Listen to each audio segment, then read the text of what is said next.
in terms of the improvement of the education sector. As a result, there's a recurring youth-oriented problems in the Philippines because we do not address the root cause of the problem. Next slide. Facts. Out of 36 million youth in the Philippines, 4 million belongs to the out-of-youth school sector, where the highest is concentrated in ARMM or Autonomous Region of Muslim Mindanao and some of the parts of Luzon. Thus, we present to you our problem. Even though there are a lot of projects that address the problem of the youth, especially in the education sector, most of them were insufficient because these projects were not sustained.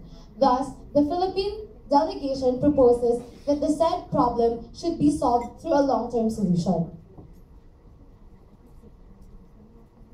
Thus, we present to you the project Avante. Avante, Avante, Avante. What's the word? Avante. Very good. It is. As you can see, this will be our proposed poster if ever we will implement our project. There's a van there in the Avante word, which means the van. And our code is to think big, start small, make an impact. Avante is a word derived from the Tagalog word abante, which means to move forward. And in this project, we make use of a van as a symbol of mobility, as a symbol for agent of change in moving forward through change. Mobility means easier access to remote areas. We cannot use larger vehicles such as buses and trucks because most areas in the Philippines, which are the settings of our proposed projects, are in the rural areas. Thus, we cannot use those vehicles because those areas are only accessible through narrow roads. So there you have it, moving the Filipinos forward.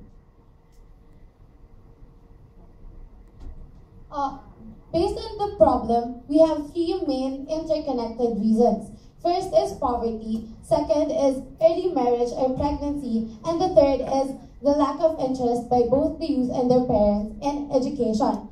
See, if we explain this, the root cause is poverty. If a family is impoverished, they have no money and no time for education, and instead of studying, children work instead. The objectives, one is, the main gist of the objective is to produce long-term solutions that will end the root cause of the problem and thus the problem itself permanently. And second is improving the education of the Filipino youth for the betterment of the welfare of the whole Filipino nation. So to further analyze the problem, you should also establish the mechanism of this project.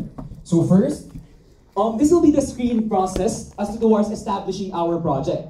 First, us as the Filipino delegation or the AFLES delegates would be the pioneers of the project and shall call for applications nationwide. Just like AFLES, they call for applications internationally. We will call applications for volunteers nationwide. And second, simultaneously with the call for applications, the organization shall select officers, members, and other working committee to establish this activity. And for the third, the organization, once established, shall be funded through government grants and corporate sponsorships that support its advocacy. Millions of funds are being provided by a lot of companies, such as the Ayala company in the Philippines, and a lot of NGOs as well.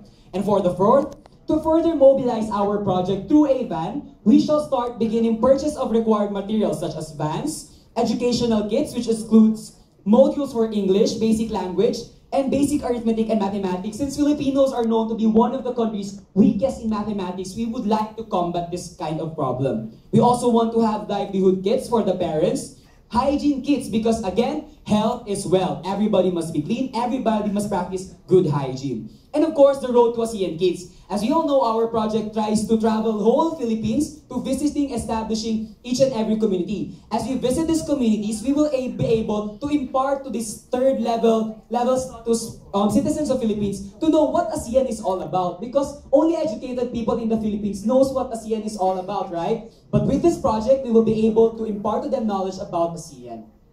And of course, computers as well. Fifth, there will be environmental scanning conducted prior to the project implementations for the communities to which employment opportunities are visible to the community. Such communities include Luzon or Tondo in Luzon, Visayas, we have Guimaras, and of course the one we have mentioned earlier in Mindanao, or the autonomous region for Muslim Mindanao. Again, we cannot just immerse our battle without preparing for it. We must always study what kind of opportunities, employment opportunities, are needed by that community. Say for example, in Davao, the specialty of Davao is for producing durian food or durian articles. In Luzon, we also have buko. So it depends on what kind of resources or specializations they have to maximize their competitive advantage. 6. Then, this will start of our project. We shall start from travel from the Batanes in Luzon to Sulu in Mindanao and begin our project implementation. And for the 7th, of course, we have to be sustainable, right? There will be designated contact person or community project leaders which the organization, Team Avante, would assess the progress and success of the project. 8. Reports submitted by the project leaders will be evaluated and assessed. Once these project leaders will be able to submit the reports, we'll be able to know how the progress of the project. We just can't go to them and just implement projects, right? We want them to succeed. And 8, 9, altogether we make multiples of community with sustainable livelihood and education at the same time. We'll dream big, but start small. Now for the time frame. For the year 2015, we will begin with the project research and development, the funding, the call for volunteers, and the purchase of initial working materials.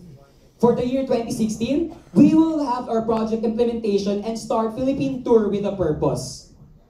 And 2017 onwards, we will start the evaluation and assessment of the progress and further development of the project and assess whether ASEAN integration has been further understood by all of the Filipinos that we have visited. And for the costing, which is on the left in dollars, in right in Malaysian ringgits, vans, we will purchase 3 vans, which cost around $35 US. Computers, which will serve as our educational tool for these communities, $12,000 US. Educational livelihood hygienic kits, $13,000 US. Travel expenses for the volunteers, $9,000 US, and some contingency fund, $1,000 US, for a total of $60,000 US or 229,373 Malaysian ringgit. So for the benefit, what could we get through this project? First, through education, ASEAN Vision 2020 could be achieved. Moreover, the livelihood we are proposing could be aligned with the aims of the ASEAN Integration 2015, right? Hence, the competence of the Filipino market will be elevated and thus produce better products, better services for the whole ASEAN region. With this project, it is said that the root of the current problem of the Filipino youth will be terminated in our small ways. Conclusion, this project does not only target a specific sector in the country. Rather, we envision big dreams for our country by improving lives of Filipino families, sustainable livelihood for both the parents, and education for the children. With this, employment rate could be increased and promote advanced tourism in the country. We teach cities from the islands of Batanes and Sulu. We will walk the talk. We will not just present our project here. We will really implement because we have a big vision for our beloved Philippines. That will be all, and thank you. Thank you.